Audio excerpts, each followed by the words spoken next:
Hi welcome back to അബിസുഷൻ. നമ്മള് വാട്സപ്പിൽ ഡെയിലി അപ്ഡേഷൻസ് വന്നുകൊണ്ടിരിക്കുന്നത്. ഞാൻ അതിനെ കുറിച്ചുള്ള വീഡിയോ ഞാൻ നിരന്തരം ചെയ്തുകൊണ്ടിരിക്കുന്നുണ്ട്. പക്ഷെ ഞാൻ ഇന്നലെ വാട്സപ്പ് നോക്കുന്ന സമയത്ത് ചെറിയൊരു അപ്ഡേറ്റ് വന്ന് കിടക്കുന്നത് ചിലപ്പോൾ കുറച്ച് മുൻപ് വന്നതായിരിക്കാം. നിങ്ങൾക്ക് വന്നിട്ടുണ്ടെങ്കിൽ നിങ്ങളൊന്ന് അറിയിക്കുക.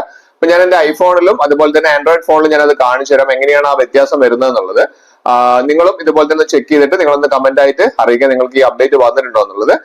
നമുക്ക് സ്റ്റാറ്റസിലാണ് നമുക്ക് ഈ ഒരു അപ്ഡേറ്റ് നമുക്ക് കാണിക്കുന്നത്. നമ്മുടെ DP നമ്മൾ വെക്കുന്നില്ലേ, നമ്മുടെ DP വെക്കുന്ന സമയത്താണ് നമുക്ക് കാണിക്കുന്നത്. അപ്പൊ നിങ്ങൾ അത് നോക്കിയതിന് ശേഷം നിങ്ങളൊന്ന് പറയാം സ്റ്റാറ്റസിലല്ല DP യിലാണ്. DP നമ്മൾ വെക്കുന്ന സമയത്ത് നമുക്ക് ചെറിയൊരു ടെക്നിക്സ് നമുക്ക് അതിൽ ഉപയോഗിക്കാൻ സാധിക്കുന്നതായിട്ട് നമുക്കിപ്പോ കാണുന്നുണ്ട്. നിങ്ങൾ ചെയ്ത് നോക്കിയിട്ട് കമന്റ് ആയിട്ട് റിപ്ലൈ അറിയിക്കാൻ മറക്കരുത്. മാത്രമല്ല സബ്സ്ക്രൈബ് ചെയ്ത് കാണുന്നവരാണെങ്കിൽ സബ്സ്ക്രൈബ് ബട്ടൺ തൊട്ടിലായിക്കോട്ടെ എല്ലാ ഫ്രണ്ട്സിലേക്കും ഇൻഫർമേഷൻ ഷെയർ ചെയ്ത് കൊടുക്കാനും മറന്നു പോകരുത്.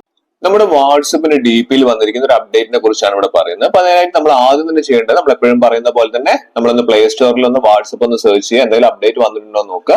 കണ്ടില്ലേ, ഇവിടെ ഒരു അപ്ഡേറ്റ് വന്ന് കിടക്കുന്നുണ്ട്. ഇതേപോലെ നിങ്ങൾക്ക് അപ്ഡേറ്റുകൾ എന്തെങ്കിലും വന്നിട്ടുണ്ടെങ്കിൽ ഓൺ ദി സ്പോട്ട് ജസ്റ്റ് ഒന്ന് അപ്ഡേറ്റ് ചെയ്ത് വെച്ചെങ്കിൽ മാത്രമേ നമുക്ക് ലേറ്റസ്റ്റ് ആയിട്ടുള്ള കാര്യങ്ങൾ നമുക്ക് ഫോണിലേക്ക് വരുള്ളൂ. ഇവിടെ നമുക്ക് നമ്മുടെ DP യിൽ വന്നിരിക്കുന്ന ചെറിയൊരു കാര്യമാണ്. ആർട്ടിഫിഷ്യൽ ഇന്റലിജൻസിന്റെ ചെറിയൊരു സാങ്കേതിക വിദ്യ ഇവിടെ വന്നിട്ടുണ്ട്. അതിനായി നമ്മൾ ചെയ്യുന്നത് വെച്ചിട്ടുണ്ടെങ്കിൽ ആൻഡ്രോയിഡിലാണ് ഞാനൊന്ന് ആദ്യം കാണിച്ചു തരുന്നത്. ആൻഡ്രോയിഡിൽ വന്നിട്ടുണ്ടോ എന്ന് നോക്കുക.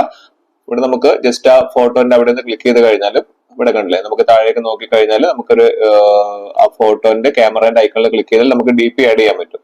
പക്ഷെ ഇവിടെ നമുക്ക് കാണിക്കുന്നത് ക്യാമറ കാണിക്കുന്നുണ്ട്, ഗാലറി കാണിക്കുന്നുണ്ട്, പിന്നെ നമുക്ക് അവതാറാണ് ഇവിടെ കാണിക്കുന്നത്. അവിടെ അവതാറിൽ അപ്പം ഒരു കാര്യം മനസ്സിലായി, നമ്മുടെ ആൻഡ്രോയിഡിൽ ഇത് വന്നിട്ടില്ല, എന്റെ ഫോണിൽ വന്നിട്ട് നിങ്ങളിൽ വന്നിട്ടുണ്ടെങ്കിൽ നിങ്ങളൊന്ന് കമന്റ് ആയിട്ട് അറിയിക്കുക. ഇനി രണ്ടാമത് ഞാൻ കാണിക്കുന്നത് എന്റെ ഐഫോണിലാണ്. ഐഫോണിൽ നമുക്ക് ഏറ്റവും താഴെയാണ് സെറ്റിംഗ്സ് കാണിക്കുന്നത്, ഗിയർ ഐക്കൺ കാണിക്കുന്നത്. ആ ഗിയർ ഐക്കണിൽ ഒന്ന് ക്ലിക്ക് ചെയ്ത് കഴിഞ്ഞാൽ നമുക്കിവിടെ ഏറ്റവും മുകളിൽ എന്റെ ഇപ്പോഴുള്ള പ്രൊഫൈൽ ഐക്കൺ ഇവിടെ കാണിക്കുന്നുണ്ട്. അതിന്റെ മുകളിൽ ഒന്ന് ക്ലിക്ക് ചെയ്ത് കഴിഞ്ഞാൽ ക്ലിക്ക് ചെയ്യാണ്. അതിന്റെ തൊട്ട് താഴെയായിട്ട് അവതാർ കാണിക്കുന്നുണ്ട്. ഈ അവതാർ നമ്മൾ ഓൾറെഡി ചെയ്തതാണ് അല്ലെ, ഓരോ ടൈപ്പ് ഇമേജുകൾ അവതാറായിട്ട് നമുക്ക് വന്നു നിൽക്കും. നമുക്ക് അതല്ല നമ്മൾ നോക്കുന്നത്. നമ്മൾ ജസ്റ്റ് ഒന്ന് പ്രൊഫൈൽ ഐക്കണിൽ ക്ലിക്ക് ചെയ്ത് കഴിഞ്ഞാൽ നമുക്ക് എഡിറ്റ് എന്ന് പറഞ്ഞ പ്രൊഫൈൽ ഐക്കണിന്റെ താഴെ തന്നെ എഡിറ്റ് എന്ന് പറഞ്ഞ ഓപ്ഷൻ ഉണ്ട്. അവിടെ ഒന്ന് ജസ്റ്റ് ഒന്ന് ക്ലിക്ക് ചെയ്യുക. അവിടെ ക്ലിക്ക് ചെയ്ത് കഴിഞ്ഞാൽ എന്റെ ഫോട്ടോ ഇവിടെ കാണിക്കുന്നുണ്ട്. അതിന്റെ മുകളിലുള്ള എഡിറ്റിൽ ഒന്ന് ക്ലിക്ക് ചെയ്ത് കഴിഞ്ഞാൽ നമുക്ക് ഈ ഒരു ഫോട്ടോ മാറ്റാൻ പറ്റും. നമുക്ക് സാധാരണ നമുക്ക് കുറെ ഓപ്ഷൻസ് ഇവിടെ കാണിക്കുന്നുണ്ട്. അവതാർ കാണിക്കുന്നുണ്ട്, നമുക്ക് ടേക്ക് ഫോട്ടോ. ഇവിടെ താഴെ പുതിയതായിട്ട് ക്രിയേറ്റ് അല്ലെ AI ഇമേജ് വന്നിട്ടുണ്ട്. ഇതാണ് ഏറ്റവും ലേറ്റസ്റ്റ് ആയിട്ട് ഇപ്പോൾ വന്നിരിക്കുന്നത്, ക്രിയേറ്റ് AI ഇമേജ്.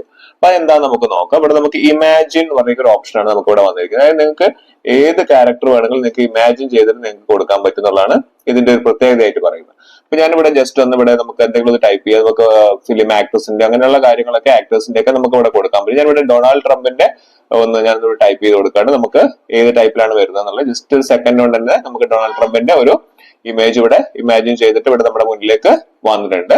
അത് നമുക്ക് DP ആയിട്ട് നമുക്ക് വെക്കാൻ വേണ്ടി സാധിക്കും.